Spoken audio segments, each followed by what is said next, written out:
لبیک لبیک لبیک محمد صلی اللہ لبیک لبیک لبیک محمد صلی اللہ.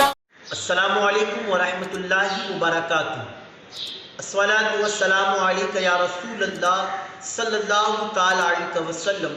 میرے پیارے آقا صلی اللہ علیہ وسلم کی پیارے دیوانوں، 7 چیزیں ایسی ہیں جو 7 چیزوں کو ختم کر دیتی ہیں. نمبر 1، جھوٹ. یہ رزق کو ختم کر دیتا ہے.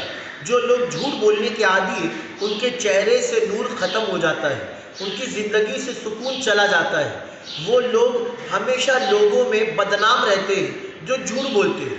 جھوٹ بولنے والا اگر کبھی سچ بول بھی دے تو لوگ اس کی بات پر یقین نہیں کرتے. جھوٹ بولنے والے کو اپنی بات سامنے والے پر منانے کے لیے قسم تک کھانی پڑتی ہے. تو اسی لیے ہمیشہ سچ بولے، کبھی جھوٹ کا سہارا نہ لے. نمبر 2، صدقہ. یہ بلا کو ٹال دیتا ہے. اللہ کی راہ میں صدقہ دے. ہم نماز پڑھنے مسجد آتے ہیں. جمعہ کے دن جب چندہ جمع کرنا ہو تو کوشش کرے کہ جتنا ہو سکے زیادہ بڑھ چڑھ کر حصہ لے. جتنا ہو سکے غریبوں، یتیموں، بیواؤں، مسکینوں کی مدد کرے. انہیں بد مٹھی کچھ دے، انہیں کھلائے پلائے. یقیناً یہ نیکی بہت کام آئے گی اور آنے والے حادثات کو بھی ٹال دے. نمبر 3، غم. یہ عمر کو کھا جاتا ہے. جو لوگ ہمیشہ غم میں رہے نا، ٹینشن میں، ڈپریشن میں، مایوس، تو ان کی زندگی مختصر ہو جاتی ہے. ان کے جسم میں نقاہت، کمزوری آتی ہے. ان کے چہرے بھی جلدی سے بڑھاپے کے اثرات چہرے پر نظر آتے ہیں. ان کے بال بھی جلدی سے سفید ہو جاتے ہیں. جو لوگ ہمیشہ غم میں مبتلا رہے. نمبر 4، غصہ. یہ عقل کو کھا جاتا ہے.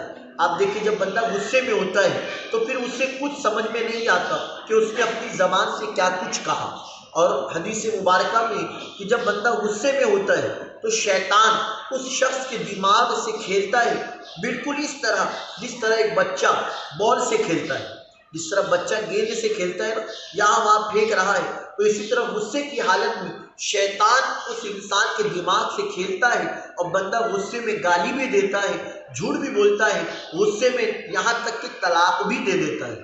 تو غصہ بھی اپنے اوپر جتنا ہو سکے کنٹرول کرے. غصہ آئے تو لا حول پڑھ لے، غصہ آئے تو اعوذ باللہ پڑھ لے. کھڑے ہیں تو بیٹھ جائے، بیٹھے ہیں تو لیٹ جائے. آپ ٹھنڈا پانی پی لیں، لیکن جتنا ہو سکے غصے پر آپ قابو پائیں. نمبر 5، توبہ. گناہ کو میرے آقا علیہ السلام فرماتے التائب من الذنب کما لا ذنب لہ، کہ جو بندہ گناہ سے توبہ کرے تو وہ اس طرح پاک ہو جاتا ہے جس طرح بچہ ماں کی شکم سے پیدا ہوا، یعنی بالکل گناہوں سے پاک. لیکن اللہ کی بارگاہ میں سچے دل سے توبہ کرے. قرآن مقدس میں رب فرماتا ہے ان الحسنات یذہبن السیئات، بے شک نیکیاں یہ گناہوں کو مٹا دیتی ہیں. تو جتنا ہو سکے نیکیاں کرے. یقیناً بندے نے گناہ کیا ہو لیکن جب بندہ رب کی بارگاہ میں توبہ کرتا ہے، معافی مانگتا ہے، تو میرے رب کو اپنے اس بندے کی ادا پسند آتی ہے. نمبر 6، ریاکاری. اعمال صالح کو جو بندہ ریاکاری، دکھاوا، شو آف کرے، اگر یہ سوچے کہ لوگ میری تعریف کریں، لوگ میرا نام لیں، لوگ میرے آگے پیچھے رہے، لوگ مجھے بڑا نیک سمجھے، تو ریاکاری جو بندہ کرتا ہے اس کا کوئی عمل قابل قبول نہیں ہوتا. یہاں تک کہ اگر ایک قاری قرآن مقدس کی تلاوت اس نیت سے کرے کہ لوگ اس کی آواز کی تعریف کرے تو اس کا یہ کرنا بھی ثواب میں لکھا نہیں جائے گا. اگر ایک بندہ اللہ کی راہ میں گردن بھی کٹا دے، شہید بھی ہو جائے، لیکن اس کی نیت یہ ہو کہ لوگ مجھے بات ماننے کے شہید کہیں، میرے گھر والوں کو شہید کے گھر والے کہیں، تو پھر اس بندے کا یہ عمل بھی قبول نہیں ہے.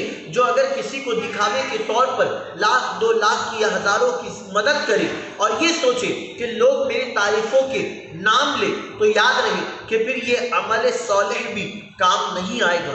نمبر 7، غیبت. یہ نیک اعمال کو جو بندہ غیبت کرتا ہے، ایک دوسرے کی پیٹھ پیچھے برائی کرنا، کسی کو کہہ دیا فلاں ایسا ہے، فلاں ایسا ہے، فلاں ایسا ہے، تو یاد رہے میرے آقا علیہ السلام فرماتے الغیبۃ اشد من الزنا. غیبت یہ زنا سے بھی زیادہ بدتر ہے. اللہ اکبر.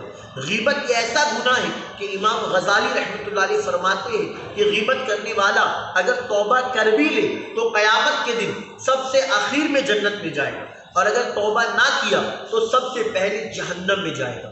غیبت یہ بہت بڑا گناہ ہے، غیبت کرنا حرام ہے، غیبت سننا بھی گناہ ہے، غیبت کرنا بھی گناہ ہے۔ غیبت کرنے والا اس وقت تک معاف نہیں کیا جائے گا جب تک کہ اس نے جس کی غیبت کی ہے وہ بندہ اسے معاف نہ کر دے۔ اور یہاں تک ملتا ہے کہ اگر کوئی بندہ یہ چاہتا ہو کہ میں نے جس کی غیبت کی ہو اللہ تعالیٰ مجھے معاف کرے، تو ان لوگوں سے مل کر معافی بھی مانگے، اور ایک کام یہ کرے کہ جس کی غیبت کی ہے اس کے لیے ہمیشہ مغفرت کی دعا کرے۔